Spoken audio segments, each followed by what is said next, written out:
আসসালামু আলাইকুম প্রিয় দর্শক, অন্য মঞ্চের আলাপচারিতায় আপনাদের সকলকে আমন্ত্রণ জানাচ্ছি। জুলাই আন্দোলনে ক্ষমতার পট পরিবর্তনের পর ফ্রান্স থেকে দেশে এসেছিলেন ডক্টর মোহাম্মদ ইউনূস। বিমানবন্দরে নেমে দিয়েছিলেন আবেগ ঘন এক বক্তব্য। বলেছিলেন তার উপর ভরসা না রাখলে চলে যাবেন। এর প্রায় ২.৫ সপ্তাহ পর যমুনায় বসে তিনি বলেছিলেন ছাত্ররাই উপদেষ্টাদের প্রাথমিক নিয়োগকর্তা, তারা যখন বলবে তখনই তারা চলে যাবেন। এরপর বছর ধরে যমুনার জল বহু গড়িয়েছে। সে জলের ধারায় স্বজনপ্রীতি, পক্ষপাতিত্ব আর ব্যর্থতার রেকর্ড গড়ে চলছে অন্তর্বর্তী সরকার। বারবার উঠছে উপদেষ্টাদের পদত্যাগের দাবি। কোনো উপদেষ্টার কাজ আসলে কি, সে প্রশ্ন উঠছে নিয়মিত। তবে যমুনার জল যতই ঘোলা হোক, দায়িত্বের যতই ব্যর্থতা থাকুক না কেন, চেয়ার ছাড়তে রাজি নন ডক্টর মোহাম্মদ ইউনূস ও তার উপদেষ্টারা। সবশেষ মাইলস্টোনের দুর্ঘটনায় এসএসসি পরীক্ষাকে কেন্দ্র করে লেজে গোবরে পাকিয়ে ফেলা শিক্ষা উপদেষ্টার পদত্যাগের দাবিতে ব্যাপক ছাত্র বিক্ষোভ হয়েছে। তবে শিক্ষা উপদেষ্টার নির্বিকারভাবে জানিয়েছেন পদ তিনি ছাড়ছেন না। শুনিয়েছেন রহস্যময় নিয়োগকর্তার কথা। বলেছেন নিয়োগকর্তা চাইলেই কেবল চলে যাবেন তিনি। প্রশ্ন হলো, ছাত্রদের পক্ষ থেকে পদত্যাগের দাবি ওঠার পর নতুন করে কোন নিয়োগকর্তার কথা বলছেন শিক্ষা উপদেষ্টা? তাহলে ডক্টর ইউনূস যেমনটি বলেছিলেন, সেই ছাত্ররা তাদের আসল নিয়োগকর্তা নন? উপদেষ্টা পরিষদের সদস্যরা কি এমন এক জালে জড়িয়ে পড়েছেন যেখানে মানুষের দাবি অনুযায়ী পদ ছাড়ার সুযোগও তাদের নেই? রহস্যময় নিয়োগকর্তার ইচ্ছা অনুযায়ী চলতে হচ্ছে সবাইকে। বিস্তারিত জানতে চলুন যাওয়া যাক বিশ্লেষণে। 2024 5ই আগস্ট শেখ হাসিনা সরকারের পতন হয়।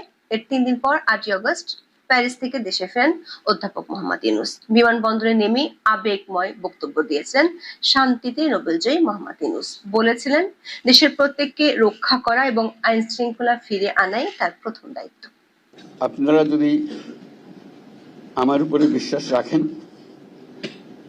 আমার উপরে ভরসা রাখেন, তাহলে নিশ্চিত করেন যে দেশে কোনো জায়গায় কারো উপরে হামলা হবে না।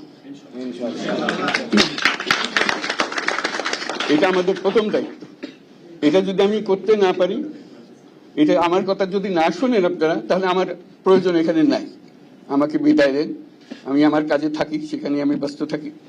যদি আমাকে প্রয়োজন মনে করেন, তাহলে আমাকে প্রয়োজন মনে করলে আপনাদেরকে দেখাতে হবে যে আমার কথা আপনারা শোনেন। আমার কথা না শুনলে আমার কোনো প্রয়োজন নাই। আমার প্রথম কথা হলো, আপনারা বিশৃঙ্খলা থেকে দেশকে রক্ষা করেন, আপনারা সহিংসতা থেকে দেশকে রক্ষা করেন, যাতে আমরা যা আমাদের ছাত্ররা আমাদেরকে পথ দেখায়, সেই পথে আমরা এগিয়ে যেতে পারি। দর্শক, এটা বলার অপেক্ষা রাখে না গত 1 বছরে দেশের মানুষকে নিরাপদে রাখার দায়িত্ব পালনের ক্ষেত্রে শূন্য পেয়েছে অন্তর্বর্তী সরকার। উল্টো বাংলাদেশ এখন বিশ্বব্যাপী পরিচিত মব সন্ত্রাসের রাজ্য হিসেবে। কিন্তু তাতে কখনোই ক্ষমতা থেকে চলে যাওয়ার কোনো ইচ্ছা দেখা যায়নি ডক্টর মোহাম্মদ ইউনূসের। মাঝে একবার পদত্যাগের ইচ্ছা সংক্রান্ত নাটক মঞ্চস্থ করে ক্ষমতা আরো সংহত করার চেষ্টা দেখা গেছে। বরং মবকে প্রশ্রয় দিয়েছেন, কখনো বিক্ষুব্ধ জনতা হিসেবে, কখনো বা প্রেসার গ্রুপ হিসেবে। প্রধান উপদেষ্টার দায়িত্ব নেওয়ার 2.5 সপ্তাহের মধ্যে নিয়োগকর্তার তথ্য হাজির করেন ডক্টর মোহাম্মদ ইউনূস। জাতির উদ্দেশ্যে 25 আগস্ট দেয়া ভাষণে তিনি বলেছিলেন, একটা বিষয়ে সবাই জানতে আগ্রহী, কখন আমাদের সরকার বিদায় নেবে। এটার জবাব আপনাদের হাতে।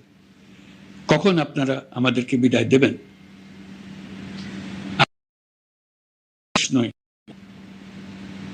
নিজ নিজ পেশায় আমরা আনন্দ পাই।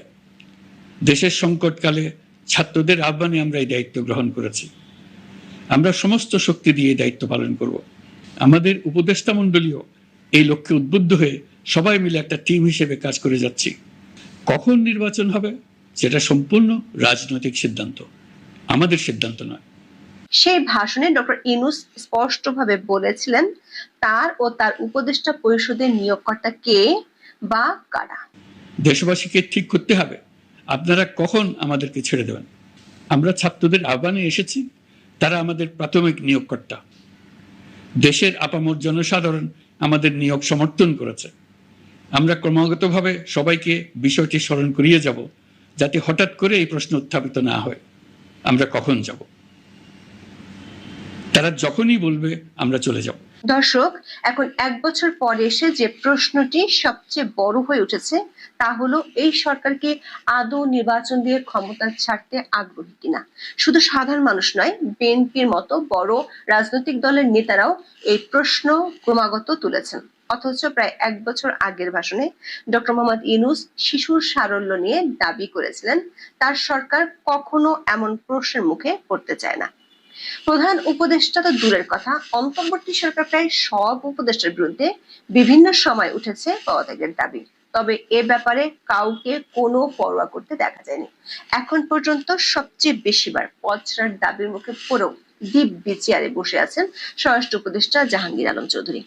এমনকি তাদের দৃশ্যমান নিয়োগকর্তা হিসেবে পরিচিত কিংস পার্টির নেতারাও জাহাঙ্গীর আলমকে পদ ছাড়তে বলেও সুবিধা করতে পারেনি।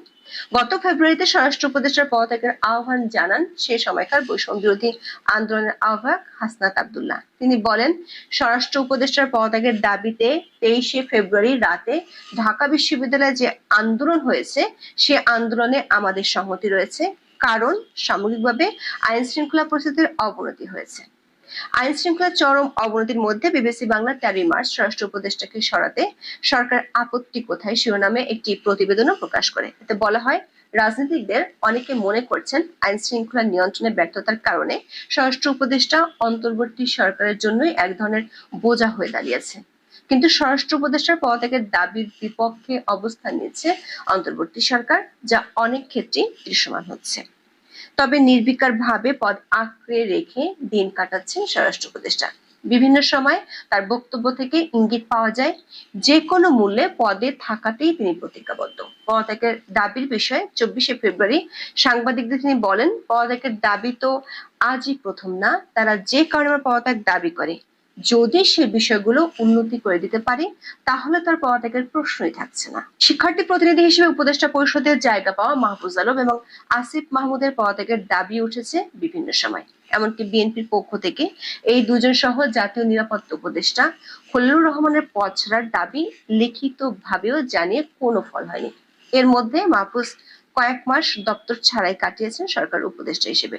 আবার আইন উপদেষ্টা আসিফ নজরুল, পরিকল্পনা উপদেষ্টা ওয়াহিদুদ্দিন মাহমুদ ও অর্থ উপদেষ্টা সালাউদ্দিন আহমেদের পদত্যাগের দাবি তুলেছেন খোদ কিংস পার্টি এনসিপি নেতারা।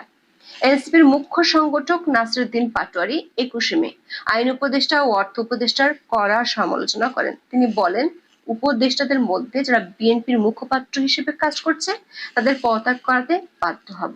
বাংলাদেশের অর্থনীতি গুড়িয়ে দিতে পরিকল্পনা উপদেষ্টা ডক্টর ওয়াহিদুদ্দিন মাহমুদ ও অর্থ উপদেষ্টা সালাউদ্দিন আহমেদ কাজ করছেন। আইন মন্ত্রণালয় গুড়িয়ে দিতে আইন উপদেষ্টা আসিফ নজরুল কাজ করছেন। অন্যদিকে এনসিপির আরেক নেতা সাজিদ আলম 22শে মে আইন উপদেষ্টাকে উদ্দেশ্য করে লেখেন, একটা খুনের বিচার হয় না, এই দায় আইন উপদেষ্টা হিসেবে আসিফ নজরুল স্যারকে কোনোভাবে এড়াতে পারে, তাহলে কি আমাদের এখন তার পদত্যাগ চাওয়া উচিত নয়? দর্শক, সরকার অনেক উপদেষ্টার কাজ আসলে কি সেটা নিয়েও আছে ব্যাপক প্রশ্ন। তাদের মধ্যে সবচেয়ে এগিয়ে আছেন স্বাস্থ্য উপদেষ্টা নূরজাহান বেগম। তার বিরুদ্ধে বিভিন্ন সময় পদত্যাগের দাবি তুলেছেন সরকার সমর্থকরাই।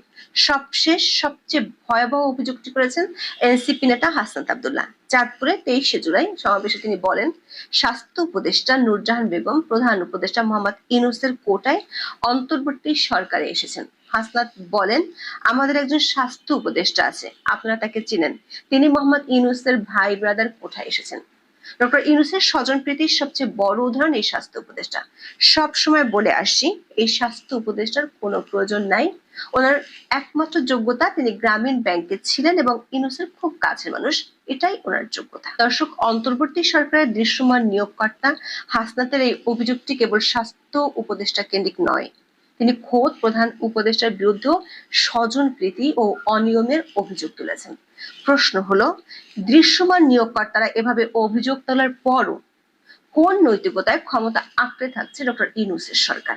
এখন থেকে প্রায় 1 বছর আগে ডক্টর ইউনূস কি তাহলে জাতির সামনে মিথ্যা বলেছিলেন? এই প্রশ্নের উত্তর সম্ভবত লুকিয়ে আছে শিক্ষা উপদেষ্টা সিআর আবরারের বক্তব্যের মাঝে। মাইলস্টোন স্কুল অ্যান্ড কলেজ যুদ্ধবিমান বিধ্বস্ত হওয়ার পরদিন এসএসসি পরীক্ষা চালিয়ে যাওয়ার সিদ্ধান্তে তৈরি হয় ব্যাপক ক্ষোভ। এরপর রাত 3টায় আসে পরীক্ষা স্থগিতের ঘোষণা, সেটিও আবার শিক্ষা মন্ত্রণালয় থেকে নয়, তথ্য উপদেষ্টার ফেসবুক থেকে জানানো হয়।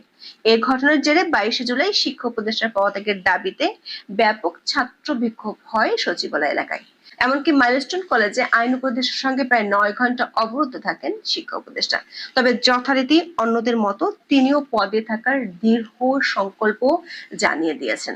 সাংবাদিকদের প্রশ্নের জবাবে 23 জুলাই তিনি বলেন, আমার কাজের কোনো ব্যত্যয় হয়েছে বলে আমি মনে করি না। আমার নিয়োগকর্তা রয়েছে, তারা যেতে বললে আমি অবশ্যই চলে যাব। আঁকড়ে ধরে থাকার কোনো ইচ্ছে আমার নেই। দর্শক, শিক্ষা উপদেষ্টার বক্তব্যে বিশেষ একটি ইঙ্গিত আমরা দেখতে পাচ্ছি। দৃশ্যমান নিয়োগকর্তা হিসেবে এতদিন যাদের মনে করা হচ্ছিল তারা এই সরকার আসল নিয়োগকর্তা নয়, কারণ ছাত্রদের দাবিতে পদত্যাগ করবেন না বলে জানাচ্ছেন শিক্ষা উপদেষ্টা। এই ছাত্রদেরকে প্রায় 1 বছর আগে নিয়োগকর্তার স্বীকৃতি দিয়েছিলেন ডক্টর ইউনূস। তবে শিক্ষা উপদেষ্টার কথায় বোঝা যাচ্ছে প্রকাশ্য নিয়োগকর্তার বাইরেও থাকতে পারে অদৃশ্য নিয়োগকর্তা, আর সেই নিয়োগকর্তাদের ইচ্ছার বাইরে সরকারের কেউ চেয়ার ছাড়বেন না অথবা ছাড়তে পারবেন না। প্রশ্ন হলো, অদৃশ্য নিয়োগকর্তারা কারা, কতদিন তারা ক্ষমতায় রাখতে চায় ডক্টর মোহাম্মদ ইউনূস সরকারকে। এখন এ পর্যন্ত। সবাই ভালো থাকুন, সুস্থ থাকুন, নিরাপদে থাকুন। দেখা হবে